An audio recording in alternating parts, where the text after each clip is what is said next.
പ്രിയപ്പെട്ടവരെ നമസ്കാരം. ഞാൻ ഡോക്ടർ ദിവിൻ മുരുകേഷ്. ഞാൻ ഇന്ന് വന്നിരിക്കുന്നത് ഒരല്പം ഗൗരവമുള്ള കാര്യം സംസാരിക്കാൻ വേണ്ടിയാണ്.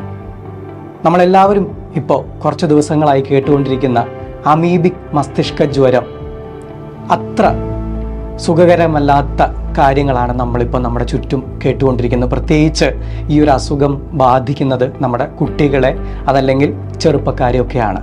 അപ്പം അതുകൊണ്ട് തന്നെ കൃത്യമായിട്ട് എന്താണ് ഈ ഒരു അസുഖം എന്നുള്ളത് നമ്മുടെ മക്കളെ അറിയിക്കണമെന്ന് ഏകിന് ആഗ്രഹമുണ്ട്. അത് കുറച്ച് നമ്മൾ പ്രിക്കോഷ്യസ് ആയിട്ട് കുറച്ച് ശ്രദ്ധയോടുകൂടി ആ ഒരു കാര്യത്തെ നേരിട്ടില്ല എങ്കിൽ കുറച്ച് അപകടങ്ങൾ നമുക്ക് വന്ന് പെട്ടേക്കാം. അപ്പം അതുകൊണ്ട് തന്നെ നിങ്ങളെല്ലാവരും അമീബയെ പറ്റി കേട്ട് കാണും അല്ലേ? യൂണിസെല്ലുലാർ, ഒറ്റ കോശം മാത്രമുള്ള യൂക്കാരിയോട്ടിക് എന്ന് നമ്മൾ പറയുന്ന ഒരു ജീവിയാണ്. ഒരൊറ്റ സെല്ല് മാത്രമേ ഉള്ളൂ. അതിന് കൈകാലുകളോ മറ്റുള്ള അവയവങ്ങളോ ഒന്നുമില്ല. സ്യൂഡോപോഡിയം കൊണ്ടാണ് അത് ഒരു സ്ഥലത്തു നിന്ന് ഒരു സ്ഥലത്തേക്ക് മൂവ് ചെയ്യുന്നത് എന്നുള്ളതൊക്കെ നമ്മൾ പഠിച്ചിട്ടുണ്ട്. അതിൻ്റെ പ്രത്യേക രീതിയിലുള്ള ഭക്ഷണം എങ്ങനെയാണ് അത് ഭക്ഷണം അതിൻ്റെ ചുറ്റുപാടിൽ നിന്നും എടുക്കുന്നത്, എങ്ങനെയാണ് അതിൻ്റെ എക്സ്ക്രീഷൻ എന്നുള്ളതൊക്കെ ചെറിയ ക്ലാസ്സുകളിൽ പോലും നമ്മൾ പഠിച്ചിട്ടുണ്ട്, അതിൻ്റെ ചിത്രം വരച്ചിട്ടുണ്ട്. അപ്പോൾ നമ്മൾ വിചാരിക്കും അമീബ എന്ന് പറയുന്ന എല്ലാ അമീബകളും ഈ ഒരു അസുഖം ഉണ്ടാക്കുന്നതാണോ? അതൊക്കെ നിങ്ങൾക്ക് ഡൗട്ട് ഉണ്ടായിരിക്കാം. അപ്പോൾ ഈ ഒരു അസുഖം വരുന്നത് നൈഗ്ലേറിയ ഫൗളേരി എന്ന പേരിൽ ഒരു പ്രത്യേക സ്പീഷീസ് നെയിമിൽ വരുന്ന ഒരു ഇനം അമീബയാണ് ഈ ഒരു അസുഖം ഉണ്ടാക്കുന്നത്. ഇതിൻ്റെ പേര് നിങ്ങൾ ശ്രദ്ധിച്ചു കാണും, ബ്രെയിൻ ഈറ്റിംഗ് അമീബ എന്നാണ് പറയുന്നത്. അപ്പം ഒന്ന് ആലോചിച്ച് നോക്കിയാൽ നമ്മുടെ ശരീരത്തിൽ കയറി കഴിഞ്ഞാൽ നമ്മുടെ ശരീരത്തിനെ മുഴുവനായി കൺട്രോൾ ചെയ്യുന്ന നമ്മുടെ ബ്രെയിനിനെയാണ് അത് ബാധിക്കുന്നത്. നമ്മുടെ ബ്രെയിൻ സെൽസിനെയാണ് തിന്ന് നശിപ്പിക്കുന്നത്. ഇത് വളരെ മൈക്രോസ്കോപ്പിക് ആയിട്ടുള്ള ഒരു അനിമലാണ്. അതുകൊണ്ട് തന്നെ ഇത് നമ്മുടെ ശരീരത്തിൽ പ്രവേശിക്കുന്നത് നമ്മൾ അറിയില്ല, നമുക്ക് ഒരു തരത്തിൽ ഫീൽ ചെയ്യില്ല. അത് പതിയെ അതിൻ്റെ ജീവിത ചക്രം കംപ്ലീറ്റ് ചെയ്ത് നമ്മുടെ തലച്ചോറിലേക്ക് പ്രവേശിച്ച് കഴിഞ്ഞു കഴിഞ്ഞാൽ അത് തലച്ചോറ് തിന്ന് നശിപ്പിക്കും.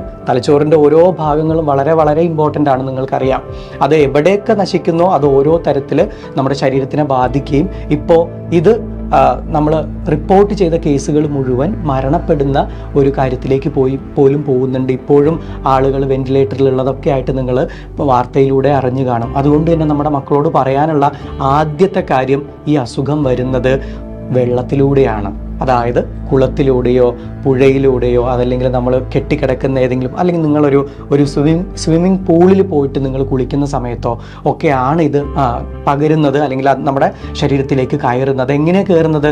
നമ്മുടെ നേസൽ ക്യാവിറ്റിയിലൂടെ, അത് മൂക്കിലൂടെയാണ് അത് കയറുന്നത്. മൂക്കിൽ നിങ്ങൾക്കറിയാം, മ്യൂക്കസ് എന്ന് പറഞ്ഞുകൊണ്ട് എപ്പോഴും ഒരു വഴുവഴുപ്പുള്ള ഒരു ദ്രാവകം നമ്മുടെ മൂക്കിലുണ്ടായിരിക്കും.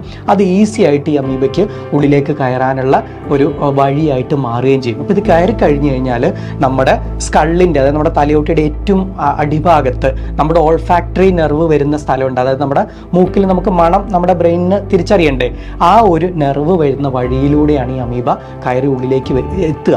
ഇത് എത്തിക്കഴിഞ്ഞു കഴിഞ്ഞാലോ ഇത് പതിയെ നമ്മുടെ ബ്രെയിനിനെ ബാധിക്കുകയും അത് അവിടെ നിന്ന് മൾട്ടിപ്ലൈ ചെയ്യും, നമ്മുടെ ബ്രെയിൻ സെൽസിനെ തിന്ന് നശിപ്പിക്കുകയും ചെയ്യും. അപ്പോൾ ഇതിൻ്റെ ആദ്യത്തെ ലക്ഷണങ്ങൾ എന്തൊക്കെയാണ്?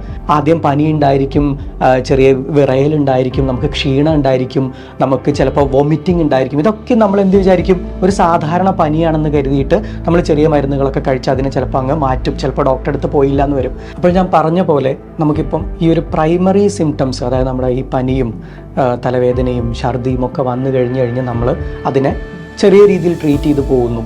പക്ഷേ നമ്മൾ അറിയുന്നില്ല അതിൻ്റെ അടുത്ത സ്റ്റേജ് എന്ന് പറയുന്നത്, കാരണം നമ്മൾ ബ്രെയിനെയാണ് അത് തിന്ന് നശിപ്പിക്കുന്നത്. അപ്പോൾ അതുകൊണ്ട് തന്നെ ഇതിൻ്റെ അടുത്ത സ്റ്റേജ് എന്ന് പറയുന്നത് നമുക്ക് ഒരു കൺഫ്യൂഷൻസ് ഉണ്ടാവാം. കാരണം നിങ്ങൾക്ക് അറിയാം, ബ്രെയിനാണല്ലോ നമ്മുടെ ഈ ഒരു നോർമലായിട്ടുള്ള നമ്മുടെ അവസ്ഥയെ കൺട്രോൾ ചെയ്യുന്ന ആൾ. അപ്പോൾ അതിങ്ങനെ തിന്ന് നശിക്കുന്ന സമയത്ത് നമുക്ക് കൺഫ്യൂഷൻസ് വരാം, നമുക്ക് ഹാലൂസിനേഷൻ എന്ന് പറഞ്ഞാൽ അത് ഇല്ലാത്ത കാര്യങ്ങളുണ്ട് എന്ന് തോന്നിക്കുന്ന അവസ്ഥ വരാം. അതുപോലെ തന്നെ നമുക്ക് ശരീരത്തിനെ മൊത്തം, അതിൻ്റെ കൺട്രോളിനെ മൊത്തം ബാധിക്കുന്നതായിട്ട് വരികയും പിന്നീട് പെട്ടെന്ന് തന്നെ രോഗി കൊളാപ്സ്ഡായി മരണപ്പെടുകയാണ് ചെയ്യുന്നത്. അപ്പോൾ അതുകൊണ്ട് തന്നെ നമ്മൾ ഈ ഒരു സിംറ്റം, തുടക്കത്തിൽ വരുന്ന സാധാരണമായിട്ട് വരുന്ന പനി, തലവേദന, ഛർദി, ഇതൊക്കെ ഉണ്ടാവുമ്പോൾ നമ്മൾ ഒരിക്കലും ഇതിനൊരു ചെറിയൊരു അസുഖമായിട്ട് കാണാതെ വളരെ സീരിയസ് ആയിട്ട് തന്നെ ഉടനെ നമ്മുടെ ഡോക്ടറെ അടുത്തേക്ക് പോവുകയും ഇതിനെ ഡയഗ്നോസ് ചെയ്യുകയും ഒക്കെ വേണ്ടതുണ്ട്.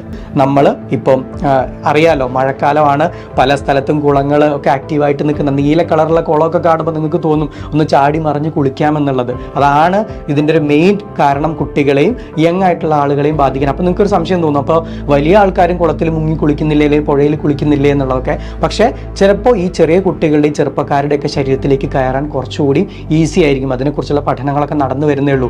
അപ്പോൾ ഇതൊരു അലേർട്ടായിട്ട് തന്നെ നമ്മുടെ മക്കളും അതുപോലെ മാതാപിതാക്കളും ശ്രദ്ധിക്കുക. നമ്മുടെ കുട്ടികൾ പുറത്തു, പ്രത്യേകിച്ച് ഹൈജീനിക് അല്ലാത്ത കുളങ്ങൾ, ഇപ്പം നമ്മുടെ ചില റിസോർട്ടുകളിലും അല്ലെങ്കിൽ നമ്മൾ ചില വാട്ടർ തീം പാർക്കിലൊക്കെ പോകുമ്പോൾ ഒരുപാട് മനുഷ്യർ വന്ന് അവിടെ കുളിക്കുകയും ഒക്കെ. അപ്പോൾ അവിടെ ക്ലോറിനേറ്റ് ചെയ്യാത്ത, കൃത്യമായിട്ട് ഡിസിൻഫെക്ഷൻസ് നടത്താത്ത സ്ഥലത്ത് പോയിട്ടാണ് നമ്മൾ അൺഫോർച്ചുനേറ്റ്ലി ചിലപ്പോൾ നമ്മുടെ ഭാഗ്യക്കേട് കൊണ്ട് നമ്മുടെ മൂക്കിലൂടെ ഇത് പ്രവേശിക്കാനും ഞാൻ നേരത്തെ പറഞ്ഞ വഴികളിലൂടെ സഞ്ചരിച്ച് ബ്രെയിനിലെത്താനും അത് ബ്രെയിൻ ഈറ്റ് ചെയ്ത് അത് ബ്രെയിനിനെ തിന്ന് നശിപ്പിച്ച് പെട്ടെന്ന് തന്നെ മരണത്തിലേക്ക് എത്താനൊക്കെ കാരണമുണ്ട്. കാരണം ഇതിനൊരു വാക്സിൻ കണ്ടുപിടിച്ചിട്ടില്ല. ഇതിന് പ്രത്യേകിച്ച് എങ്ങനെയാണ് ചികിത്സിക്കേണ്ടത് എന്നുള്ള ഒരു കാര്യങ്ങളൊക്കെ ഇങ്ങനെ ഡെവലപ്പായി വരുന്നേ ഉള്ളൂ. അതുകൊണ്ട് തന്നെ നമ്മൾക്ക് ഏറ്റവും ചെയ്യാൻ പറ്റിയൊരു കാര്യം എന്താണ്? വളരെ പ്രിക്കോഷ്യസ് ആയിട്ടിരിക്കുക, അല്ലെങ്കിൽ നമ്മൾ ശ്രദ്ധയോട് കൂടിയിട്ടിരിക്കുക. ഇത്തരത്തിലുള്ള സ്ഥലം പ്രത്യേകിച്ച് പറയുന്നത് എന്താണ്, നിങ്ങൾ കുളത്തിലൊക്കെ കുളിക്കുന്ന സമയത്ത് മൂക്കിന് മുകളിലേക്ക് വെള്ളം കയറാതെ ശ്രദ്ധിക്കുക. അതൊക്കെ നമുക്ക് പറ്റുമോ? അപ്പോൾ ഏറ്റവും നല്ലത് നമ്മൾ ഏറ്റവും ശ്രദ്ധയോട് കൂടിയിട്ട്, അത്രയും ഒഴിവാക്കാൻ പറ്റാത്ത സാഹചര്യത്തിലൊക്കെ ആണെങ്കിൽ മാത്രം ഇത്തരത്തിലുള്ള സ്ഥലങ്ങളിൽ പോയിട്ട് കുളിക്കാനും കളിക്കാനും ഒക്കെ ശ്രദ്ധിക്കണം എന്ന് പറയാനും കൂടിയാണ്. കാരണം ഇതൊരു ചെറിയ അസുഖമല്ല, മരണം എന്ന് പറയുന്നത്. പിന്നെ ആകെ നമുക്ക് ഒരിത്തിരി സമാധാനിക്കാവുന്ന, ഒരു മനുഷ്യരിൽ നിന്നൊരു മനുഷ്യരിലേക്ക് ഇത് പകരില്ല, അതല്ലെങ്കിൽ ഒരു പെട്ടെന്ന് സ്പ്രെഡ് ചെയ്ത് പകരുന്ന ഒരു അസുഖമല്ല. പക്ഷേ ഇത് ഈസി ആയിട്ട്, ഇതിൻ്റെ ആദ്യത്തെ മുട്ടയിട്ട് വിരിഞ്ഞ് എന്നൊക്കെ നമ്മൾ പറയുന്നത് പോലെ നിങ്ങൾക്ക് ഈസി ആവാൻ വേണ്ടി ഞാൻ അങ്ങനെ പറഞ്ഞത്, ഇതിൻ്റെ ആദ്യത്തെ പ്രൊട്ടിസ്റ്റുകൾ എന്ന് പറഞ്ഞ ആൾക്ക് ഹോസ്റ്റിന് ആവശ്യമില്ല. അതായത് വേറൊരു ശരീരത്തിൽ കയറേണ്ടത്. ഇതൊരു പാരസൈറ്റാണ്. പാരസൈറ്റ് എന്ന് പറഞ്ഞാൽ എന്താ? മറ്റ് ജീവികളെ ആശ്രയിച്ച് ജീവിക്കുന്ന ജീവിയാണ്. അപ്പോൾ ഇത് അതിൻ്റെ അടുത്ത സ്റ്റേജിലേക്കാണ് ഒരു ഹോസ്റ്റിന് ആവശ്യം വന്ന് നമ്മുടെ മൂക്കിലൂടെ ഇത് കയറി എത്തുന്നത്. അപ്പോൾ അതുകൊണ്ട് തന്നെ മാതാപിതാക്കളാണെങ്കിലും കുട്ടികളാണെങ്കിലും വളരെ വളരെ ശ്രദ്ധയോടെ പോകണം. കാരണം ഇതൊരു മൈക്രോ ഓർഗാനിസമാണ്. അത് ജീവിക്കുന്ന ഇടങ്ങൾ നമുക്കറിയില്ല. പ്രത്യേകിച്ച് ഒരു കാര്യം കൂടി പറയട്ടെ, ഒരു 25 ഡിഗ്രി മുതൽ 47 ഡിഗ്രി വരെ ചൂടുള്ള വെള്ളമാണ് ഈ ആൾ പ്രിഫർ ചെയ്യുന്നത്, ഈ ഒരു ഞാൻ പറഞ്ഞ സ്പീഷീസിൽ പെട്ടിട്ടുള്ള അമീബ. അപ്പോൾ അതുകൊണ്ട് തന്നെ ഇതെവിടെ കാണില്ല? കടൽ, ഉപ്പ് വെള്ളത്തിലോ കടൽ വെള്ളത്തിലോ ഒന്നും ഇയാളെ കാണാൻ പറ്റില്ല. കാരണം സലൈനായിട്ടുള്ള വെള്ളത്തിലൊന്നും ഈ പറഞ്ഞ ആൾക്ക് സർവൈവ് ചെയ്യാൻ പറ്റില്ല. പക്ഷെ ശുദ്ധജലത്തിലാണ് ഈ ആളെ കാണുന്നത്.